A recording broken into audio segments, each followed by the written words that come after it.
Welcome back. In this semester, we will be dealing with a theory paper, International Cooperative Movement.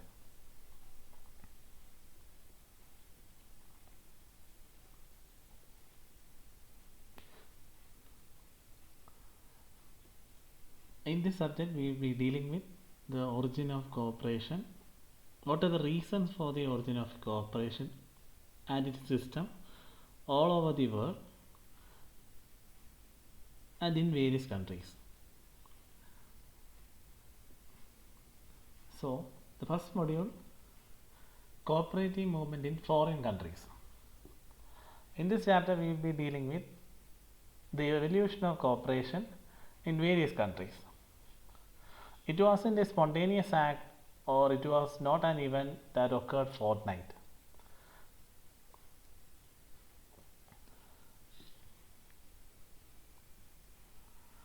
So before we go into cooperative movement in foreign countries, we need to understand why there was a need for a cooperative movement in different parts of the country.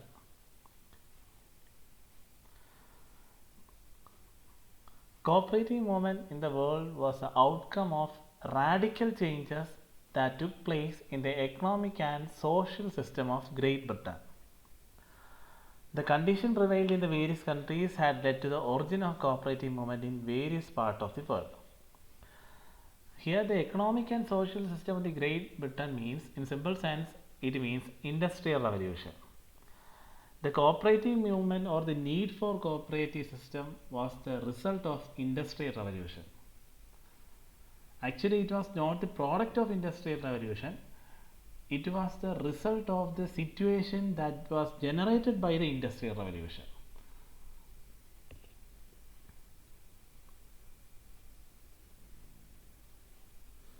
We all know the industrial revolution was take place in the later half of the 18th century, and it had overhauled the entire social and economic life of the people of England. The condition prevailed in various other European countries like Germany, Danes, etc. also suffered the same situations. Because of the industrial revolution, the agriculture became unprofitable and had compelled almost every sectors of agriculture and other occupations like poultry, piggery on cooperative basis. Similarly, the economic disaster in various countries like Japan, Sweden, Russia, China, Italy, etc. made them accept the cooperation as a new economic system. So, because of the situation that generated by the industrial revolution that led to the evolution of cooperative movement in almost all parts of the countries. Origin of cooperative movement in Great Britain, because the cooperative movement originated in England because of the industrial revolution, and not because of the positive side of the industrial revolution, because of the negative side of the industrial revolution. Industrial revolution had led to a situation where the weaker sections of the society has to suffer a lot because of the indifference in the distribution of wealth. So in order to protect the weaker section and in order to uplift the situation of the weaker section, the need for a movement was a necessity. That led to the introduction of cooperative movement in countries. And the same scenario in Britain also has been copied in different other parts of the world. All these situations was the reason for implementation of cooperative system in various parts of the country. So before we going into a different part of the country, we will be discussing the situation in Great Britain. So how the cooperative movement was generated in Great Britain. The results of industrial revolution had a direct bearing on the origin of cooperative movement in England. As I have specified earlier, because of the industrial revolution,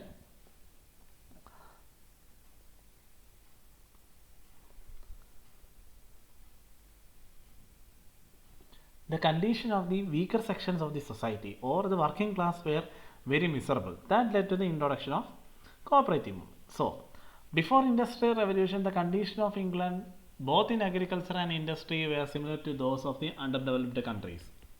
there was not much difference regarding the developed country like an England or the situation of an underdeveloped country that was across the world. The condition of industrial workers and agriculturists were very pathetic and heartbreaking irrespective of the countries. Because of the industrial revolution, there was vast changes in the technique of production that led to large scale farming. As a result of mechanization, small cultivators and agricultural laborers were thrown out of the employment. This scenario led to the concentration of wealth, capital, and instruments of production in the hands of the few capitalists.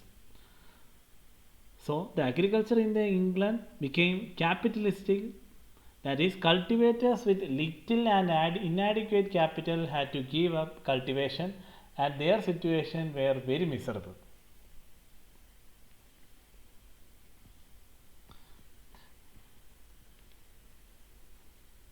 Similar was the condition in the industrial section also. Even though introduction of industrial revolution led to the massive development of the United Kingdom or Great Britain, in the industrial field also there was miseries for the working class. As a result of innovation, labor saving machines were introduced in the industrial sector, which has reduced the scope of cottage and small scale industries. So those who were engaged in small business or small industries became jobless. Moreover, new industries began to spring up in towns and cities as a result of industrial revolution. The jobless agriculturists and industrial workers moved to towns and cities in search of job. Because of the huge influx of people, the labor market in the industrial centers were crowded, and the shrewd employers took the advantage of the helpless laborers, and it resulted in low wages. Because in the industrial sector there was huge amount of people. In the agricultural sector there was misery, so and in the industrial sector also there was misery, because people has to, the working people were suffering from losses because of the loss of job and the loss of industry. So everyone were coming towards the industrial sector, and because of the vast amount of people, the demand for labor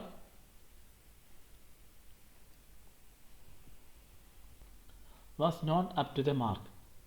So the employers took the advantage of helpless laborers, and it resulted in low wages, unemployment, labor disputes, exploitation of child labor, and very weak and hopeless working conditions.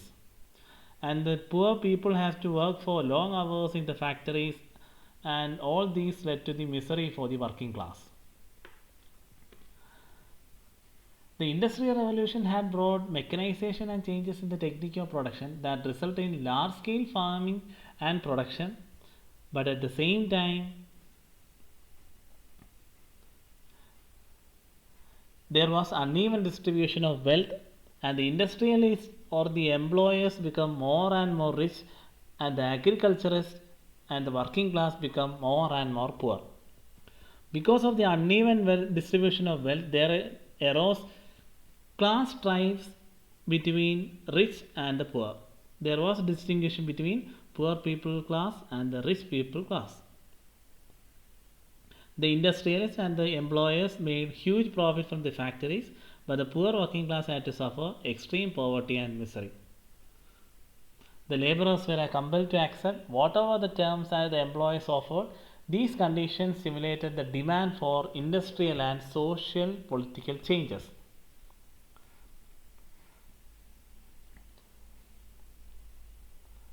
Industrial revolution on the one hand brought economic development and prosperity to the country, but on the other hand it caused unemployment, poverty and misery to the working class. So that was a general trend during the Industrial Revolution in Great Britain. So there was a standoff between poor class and the working rich class. During this time, the introduction of Corn Law made the condition even worse. Corn Law is a law that was passed by the British Parliament. The concept is that the corn law was introduced for supporting the rich people. The law resulted in high price for the essential consumer articles. The working class again become victim of high class people. Apart from the high rate, food adulteration and false weights and measures were quite common in the market. The conditions made their life so horrible that they reacted violently, indulging in riots and revolts. So there was technically a political as well as a social unrest in the United Kingdom. So at the same time, there was a need for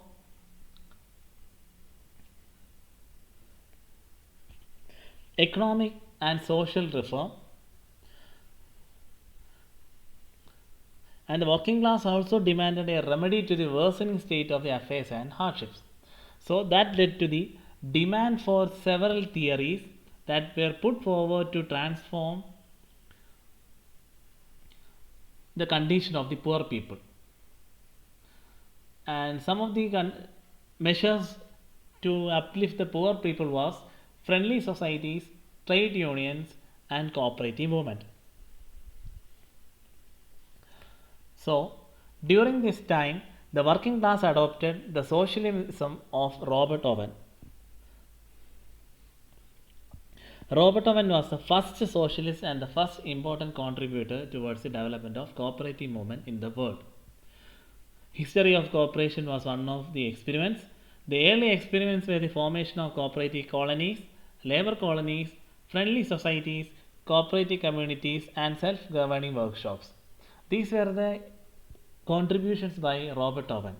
Because of the condition of the poor people, Robert Owen introduced various techniques for improving the condition of poor.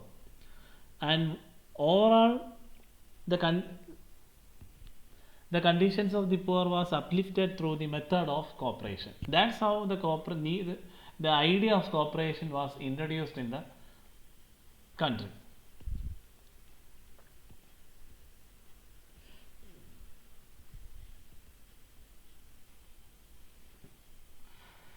So in general, we can say that Robert Owen is considered to be the father of cooperation.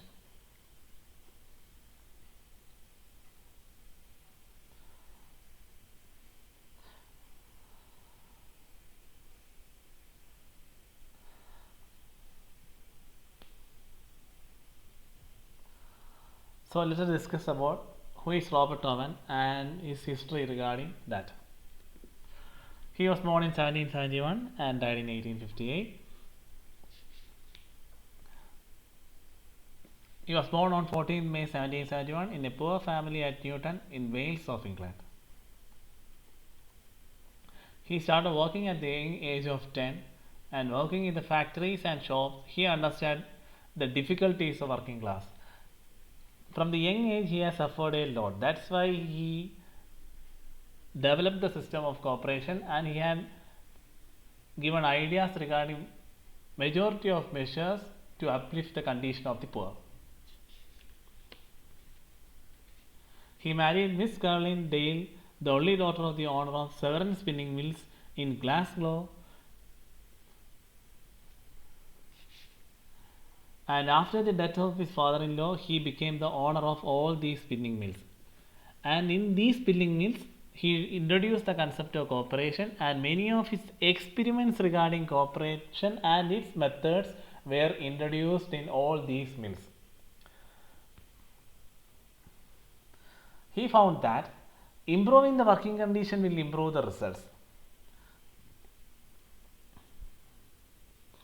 because he analyzed that human happiness, which is determined by the human character and depends upon the circumstances in which human beings lived. When he became a mill owner, Robert Owen found that workers are dishonest, intemperate, lazy, thieves, devoid of truth, and pretenders of religion. He believed that changing the existing condition, he could change the character of the workers. Therefore, he reduced the working hours from 17 to 10.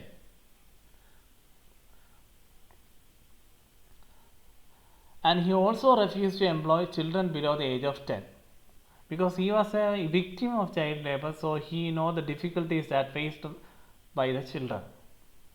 And why he refused to employ children below 10 is that because his view was that employing children below 10 will destroy the normal growth, health, and strength of the children. For molding their character, he started schools for providing education in cooperation as well as for general education. Under Robert Owen's management, spinning mills and the village of Lanark became a model of community. His reforms gained international reputation. As I have mentioned earlier, he had tried many experiments and many cooperative measures in his mills.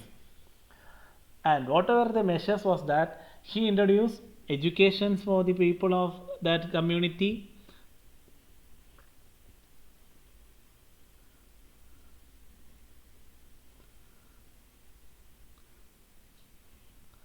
In New Lanark, in which his mills were operating, he started the first infant school in the world. Infant school means the children of the workers can be accommodated in the schools and institutions for their development.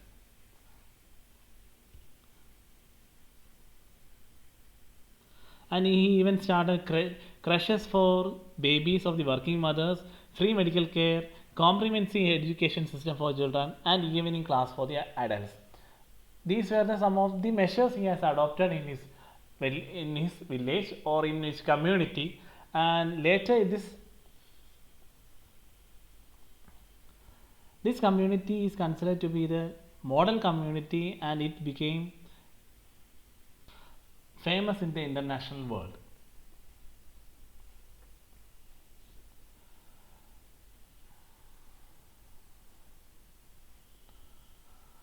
Next one, Owen's principle of doctrine of circumstances.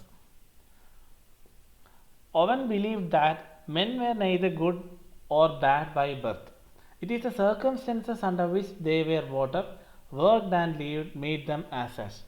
His main concern was human happiness, which was determined by human character, which in turn was the product of circumstances in which they were brought up. He believed that by changing the environment and their living conditions, human character can be changed for the better. He did not believe in accumulation of wealth. His vision of life was based on cooperative philosophy and principles of human brotherhood. With this end in view, he introduced many reforms, many measures for the upliftment of the poor and working class. For molding the character of his children, he started schools for cooperative as well as general education.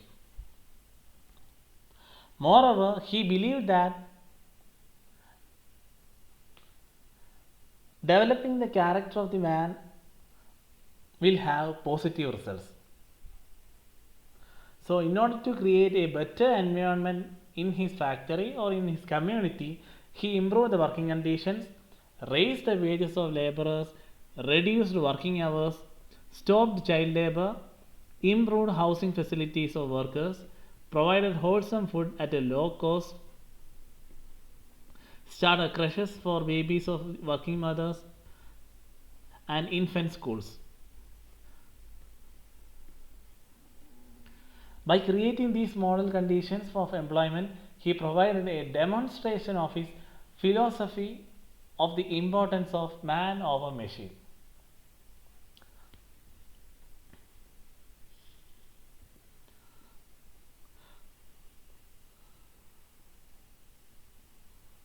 He introduced many experiments which were successful in the beginning but ultimately lost.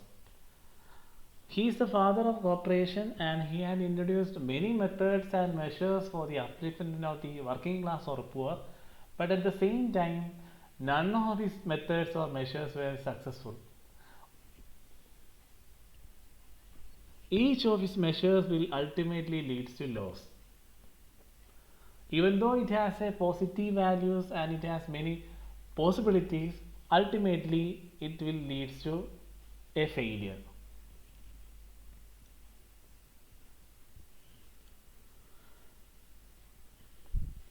All these failures are because of selfishness, illiteracy of cooperative values, false weights and measures, and many other bureaucratic and political issues. Although all his experiments ended in failure, his ideals served as a base for future pattern of cooperative consumer movement in England in particular, and then cooperative movement in the world in general.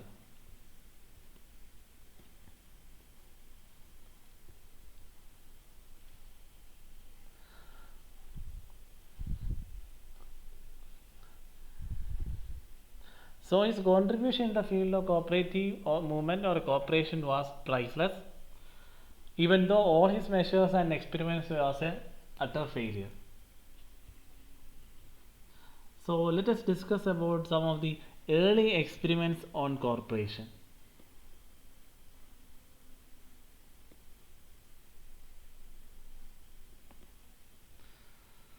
First experiment in the field of cooperation was friendly societies. It was introduced in the 18th century. Various charitable organizations were formed by philanthropists who contributed money for the purchase of consumer articles in bulk and supplied to the poor at the cost price. That was the concept of friendly societies. Many rich people voluntarily joined together for correlating the activities of poverty alleviation effort. Even though there was a disparity between rich and the poor, there was good people among rich. And the British government passed a Friendly Society Act in 1793 for the development and smooth functioning of social organization, and for regulating those societies this act was passed. Everything went on smoothly and even rich class joined voluntarily for the cause. Because the ultimate aim of these movements was to uplift the condition of the poor and the working class.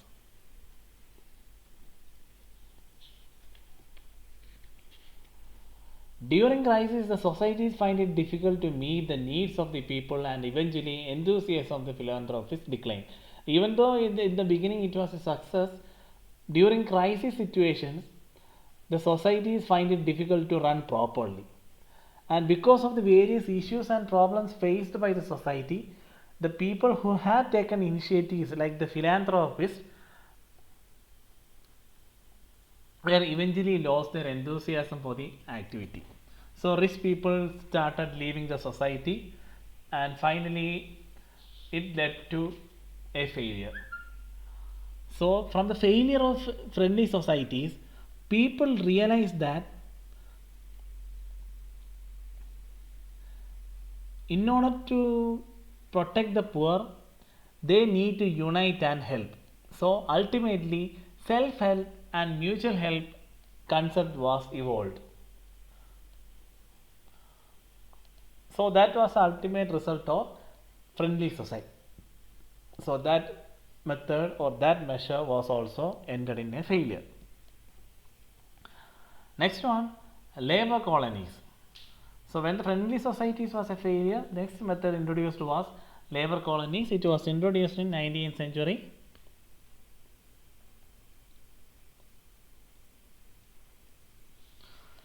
And what is the concept of labor colony? Robert Owen's success in Lune and Arc, as we have mentioned earlier, inspired him to establish villages of cooperation.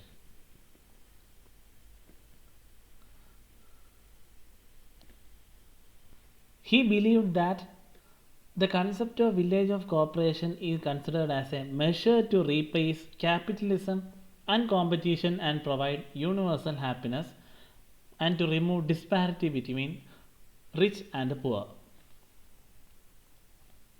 So Owen's plan of community was a kind of colonization scheme for poor. His main objective of the scheme was to eliminate middlemen. And the principle regarding the labor colony was that move from old immoral world to a new moral world. So how this thing works? The main objective of such colony was the elimination of middlemen between producer and the consumer, because usually the middleman used to exploit the poor people.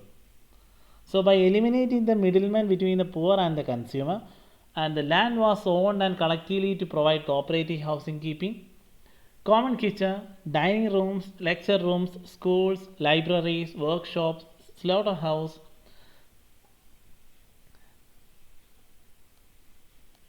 and all these facilities were provided in these labor colonies. There were no employers or owners, so that there was no competition, no exploitation, and no profit.